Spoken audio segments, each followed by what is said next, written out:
Dear students, myself Sanjay Kumar Tiwari, I am going to teach you class 9th poem number 6, No Men Are Foreign. The title No Men Are Foreign means that no man belong to other country. No man are foreign का मतलब ये है कि कोई भी व्यक्ति एक मतलब दूसरे कंट्री को बिलोंग नहीं करता, मतलब कोई भी व्यक्ति एक दूसरे से अलग नहीं है। द पोएट वांट्स टू से, कवि कहना चाहता है दैट कि ऑल मैन्स आर सेम, सभी लोग एक जैसे हैं। ऑल मैन्स आर इक्वल, और सभी एक बराबर हैं। He wants to promote the concept of universal brotherhood, वह वैश्विक भाईचारे की भावना को प्रमोट करना चाहते हैं, आगे बढ़ाना चाहते हैं। इन दिस पोएम, इस कविता में the poet wants to tell us, हमें बताना चाहते हैं कि everyone in this world the same, कि संसार में सभी लोग एक जैसे हैं। All people, all man are same, सभी लोग, मानव मतलब जितने भी लोग इस अर्थ पे रहते हैं, सभी लोग एक जैसे हैं। They eat live die in the same way, सभी के खाना खाने का तरीका, रहने का तरीका, मरने का तरीका सब एक सा होता है। Every one gets the bounties of nature like, सभी लोग को प्रकृति द्वारा प्रदत्त चीज़ें एक जैसी प्राप्त होती हैं, जैसे सनशाइन, लैंड एट्सेट्रा, सूर्य की धूप या धरती। इन इक्वल मेजर, एक समान पैमाने में। We can also say that it is a peace poem, हम कह सकते हैं कि ये एक शांति मैसेज देने वाला पोएम है। Now see the explanation stanza by stanza. Remember, no man are strand, no country is foreign. Beneath all uniform, a single body breathes like ours. The land our brothers walk upon in the earth, like this in which we all shall lie. Beneath means under, नीचे, और strange means अजनबी. In the first line, the poet says that, इन पहली line में कवि कहता है कि no man और स्ट्रेंज, कोई भी व्यक्ति अजनबी नहीं है। And no country is foreign, और ना ही कोई कंट्री हमसे डिफरेंट है।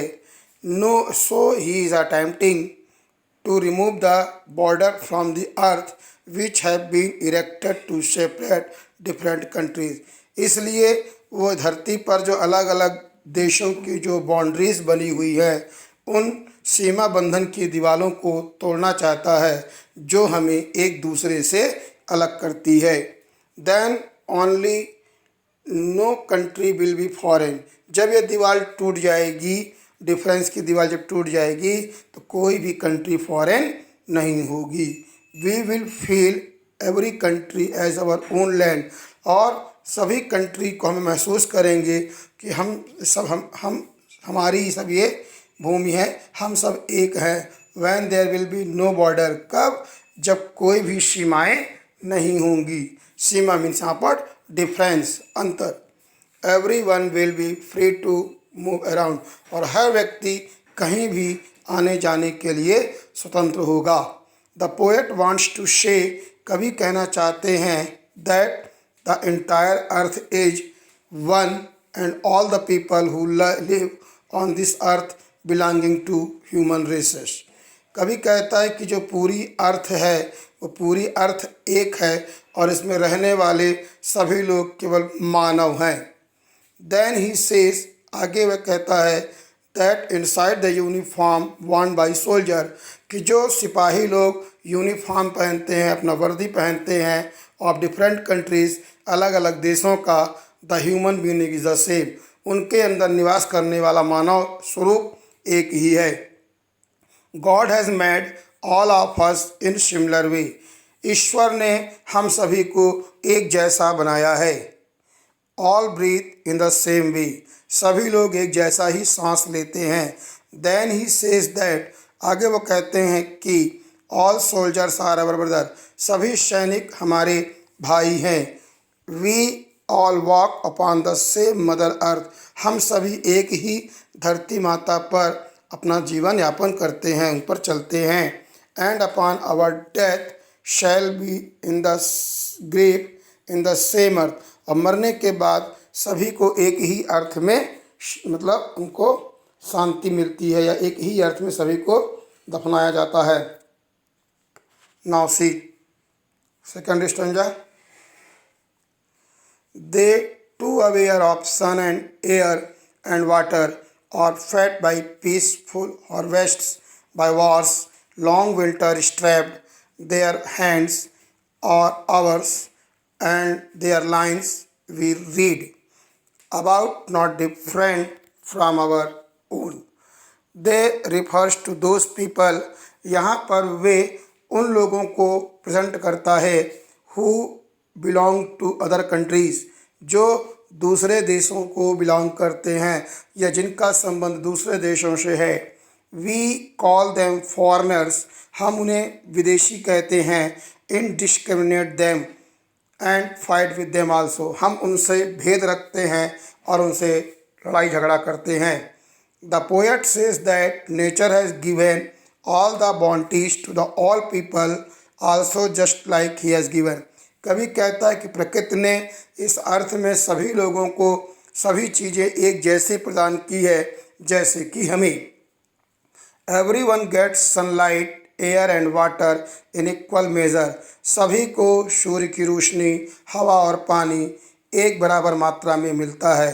प्रकृति किसी के साथ कोई भेद नहीं करती। Which means that, इसका अर्थ यह है कि God does not differentiate between people from different countries, कि ईश्वर अलग अलग देश के लोगों के साथ अलग अलग भेद नहीं करता है, या मतलब अलग अलग कंट्री के साथ ईश्वर कोई अंतर नहीं रखता है। We do all farming during the time of peace, हम सभी को पीस मतलब रखना चाहिए, शांति रखना चाहिए। When there is no war, और जब कोई लड़ाई झगड़ा नहीं होगा। We live in a relaxed life, हम एक आराम की ज़िंदगी जिएंगे। And eat the things given to us by nature, और प्रकृति द्वारा समस्त चीज़ों का उपभोग करेंगे। फर्दर ही एड्स, आगे और वह कहते हैं, that the way we strap during war, जिस तरह से युद्ध के दौरान हम लोग भूख से तड़पते हैं। And winter time is the same for those belonging to other countries, जैसे युद्ध का सैनिक जो है, जो लड़ाई झगड़े में होता है, युद्ध में होता है, तो जिस तरह से भूख के कष्ट से गुजरता है, ऐसे ही दूसरे देश के लोग या अन्य कंट्री के लोग, जब नेचर अपोजिट होती है, जब विंटर का सीज़न होता है या ऐसा सीज़न जब वहाँ प्रॉपर फसल नहीं होती है, तो वो भी उसी तरह भूख से तड़पते हैं। Even they don't get food at that time, यहाँ तक कि उन्हें भी उस समय भोजन प्राप्त नहीं होता।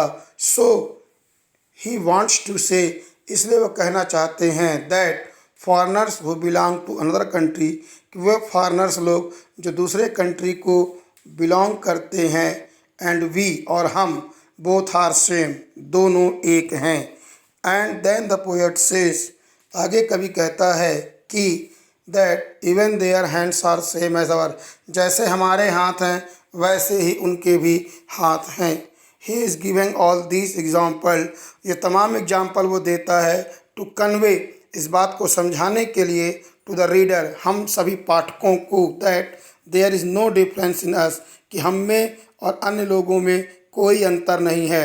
And the people belonging to other country, मतलब हम लोगों में या ऐसे लोग जो दूसरे देश को बिलोंग करते हैं, उनमें कोई भी अंतर नहीं है। Now C stanza third. Remember they have eyes like ours that wake or sleep, and strength that can be won by love in every land in common life, that all recognize and understand। The poet asks the reader, यहाँ पर कवि हम पाठकों से पूछता है, to remember something, कुछ चीज़ें याद रखने के लिए। He says that, वह कहता है कि we should keep in mind, हमें हमेशा ध्यान रखना चाहिए, that the people of another country, कि दूसरे देश के लोग, whom we think to be our enemies, जिन्हें हम अपना शत्रु मानते हैं, सोचते हैं, समझते हैं, have been bestowed by God, ये ईश्वर के साथ धोखा है, with similar appearance like us, जब हम जैसे ही दिखते हैं, हम जैसे ही हैं, और यदि उसके बाद हम उन पर अंतर करते हैं तो निश्चित तौर पे हम ये ईश्वर के साथ धोखा करते हैं। Which open when awake and close when you are sleep. जैसे हम सोते और जगते हैं वैसे ही वो भी सोते और जगते हैं, उनकी भी आंखें खुलती और बंद होती हैं। Similarly he has given them strength. भगवान और इसी प्रकार से उन्हें which we can win through love. और हमें ईश्वर ने वह क्षमता दी है कि हम लोगों को प्यार के द्वारा जीत सकते हैं। Then he says that in every country. कभी कहते हैं कि प्रत्येक देश, in every land there is one common thing. हर देश में एक ही चीज़ सामान्य है, दैट इज़ लाइफ, वो है जीवन। Life means all things that are living. Life का मतलब सभी चीज़ें जिनमें जीवन है। And if we can recognise them, और उन्हें हम अपने आप में रिकॉग्नाइज कर सकते हैं कि if we can understand and their feeling, कि हम उनकी भावनाओं को समझ सकते हैं। Realise that they are like us, कि वो हम जैसे ही हैं। Then there will be no fight और वार बिटवीन अस। जब ऐसा हम समझ लेंगे तो फिर हमारे बीच कोई भी लड़ाई नहीं होगी। Stanza 4। Let us remember whenever we are told to hate our brothers, it's ourselves that we shall dispossess, betray, condemn. Remember who take us again. Let us remember when we are told to hate our brother, it ourselves that shall dispose, liberty, condemn. Remember who take arms against each other. Difficult meaning dispose, dislodge करना, deprive करना। The poet says that we should remember. कभी कहते हैं कि हमें ध्यान रखना चाहिए that whenever someone tell us, जब कोई हमें बताता है to hate a person from another country, कि हमें दूसरे लोगों के साथ हेट करना है। To think him as our enemy, तो हमें और उन्हें अपना शत्रु समझें। And when ever we think some our enemy, और जब हम ऐसा सोचते हैं then we deprive our self, तो हम ये अपने आप से धोखा करते हैं। We cheat our self. Deprive करना, अपने आप को हम मतलब दोषी मानते हैं, अपने आप से हम चीट करते हैं। And we condemn our self, और इसके लिए अपने आप में एक प्रकार से दोषी हो जाते हैं। ही सेज दैट, कहता है we should stay away from such negativity. हमें ऐसी नकारात्मक सोच से दूर रहना चाहिए। We should not consider anyone to be our enemy. हमें किसी को भी अपना शत्रु नहीं मानना चाहिए। During a war both the parties must bear the loss. जब युद्ध होता है तो दोनों ही पार्टीज को नुकसान उठाना पड़ता है। And that is why the poet says that, और शायद इसीलिए कभी कहता है कि war is not in our favour, कि युद्ध किसी हमारे पक्ष में नहीं है, अर्थात युद्ध किसी के भी पक्ष में नहीं हो सकता।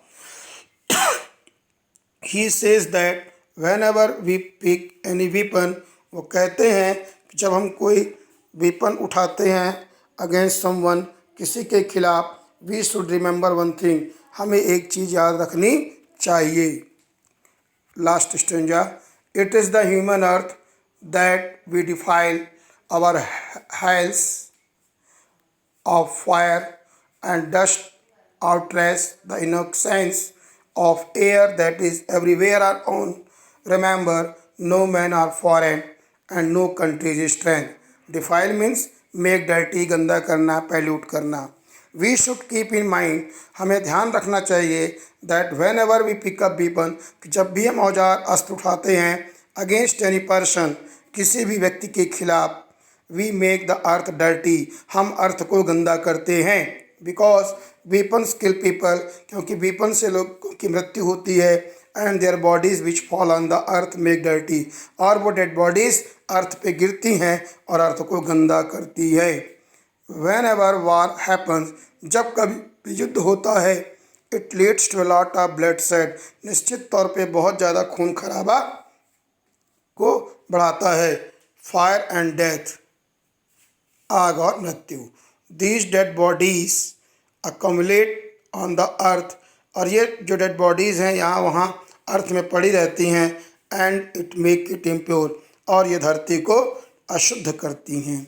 The fire of war which erupts, the smoke which come out, युद्ध होता है, अस्त्र शस्त्र चलते हैं, गोला बारूद चलते हैं, जिससे चारों तरफ का जो वातावरण है वो दूषित हो जाता है। Dust which fills the air, और ये पूरे वायुमंडल को दूषित करता है। It is so dirty that it pollutes and outrage the purity of air, ये इतना गंदा माहौल कर देता है कि पूरे अर्थ की प्योरिटी को नष्ट कर देता है। With all this things the poet want to give us, इन सभी चीज़ों के साथ कवि हमें बताना चाहता है कि we should not indulge in war, हमें युद्ध में सम्मिलित नहीं होना चाहिए। Finally he ends the poem by writing, और अंत में फिर कवि पहली लाइन को पुनः लिखते हुए, लाइन रिवर्स एंड सेइंग, पहले लाइन को फिर लिखते हुए कवि कहता है कि रिमेंबर नो मैन और फॉरेन एंड नो कंट्रीज, कि हमें ध्यान रखना चाहिए कि कोई भी देश अलग नहीं है और कोई भी व्यक्ति अलग नहीं है। In this way I have tried to explain in best way. If you like, please like and subscribe it. Thank you.